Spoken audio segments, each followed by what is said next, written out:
Hi, I'm Ligeia, a managing director in WNTS Tax Controversy, and I lead the Federal Employment Tax Group. Prior to joining PwC, I was with IRS Office of Chief Counsel and Treasury Office of Tax Policy Benefits Tax Counsel, where I authored the Affordable Care Act employer information reporting provisions, helped draft the form and instructions, and was on the Affordable Care Act implementation team. We've recently seen an uptick in the IRS's enforcement of the Affordable Care Act Employer Shared Responsibility, or ESRP provisions, and the information reporting provisions, and are issuing an insight covering the topic. The Affordable Care Act applies to applicable large employers or employers that have 50 or more full-time employees, including full-time equivalents. The requirements under the ESRP and information reporting provisions require applicable large employers to offer minimum essential coverage, meaning the minimum value and affordability requirements to their full-time employees, and to provide information to their full-time employees on the offers of coverage using Forms 1094C and 1095C. Applicable large employers failing to meet the offer of coverage requirements are potentially liable for an ESRP penalty if one of their full-time employees receives a premium tax credit.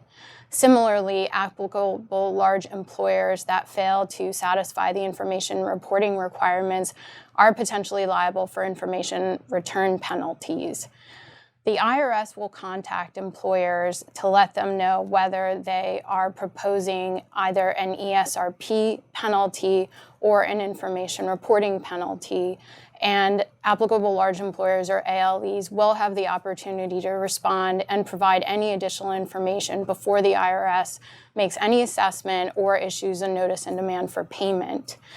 ALEs potentially liable for an ESRP penalty should expect to receive Letter 226J, which will outline the basis for the ESRP penalty, request additional information, and provide instructions with how to respond to the letter. Employers potentially subject to information return penalties will receive Notice 972CG or similar, again proposing an information return penalty, requesting additional information, and providing instructions as to how to respond.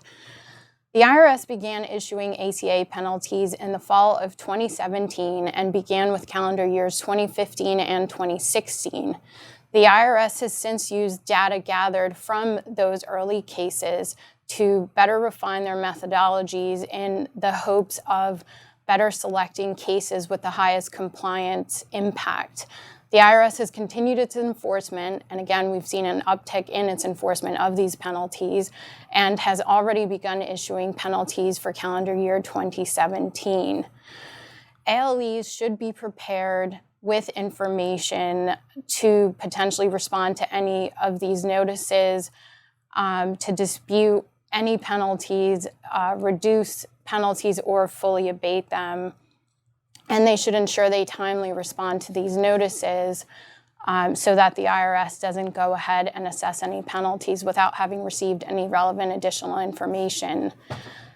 ALEs should consider an ACA penalty risk assessment based on Forms 1094C and 1095C filed for prior years, and they should ensure that they have complied with their filing requirements and that they have reported correct information. So for example, some of the penalties we've seen asserted are based on incorrect or erroneous information reported on Forms 1094C, such as employers reporting that they failed to offer coverage to 95% of their employees, even though they did.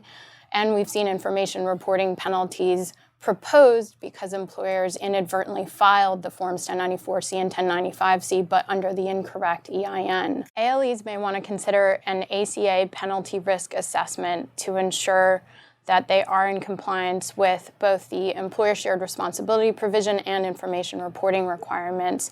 They should, for example, confirm that all Forms 1094C and 1095C have been filed correctly and that employer-level information on the Form 1094C is correct. So, for example, some of the penalties we've seen proposed are based on incorrect reporting, based on just errors, systematic or otherwise, indicating that the ALE has failed to offer coverage to at least 95% of their employees, although they did, or information return penalties proposed based on the Forms 1094C and 1095C haven't been filed timely, but under the wrong employer identification number.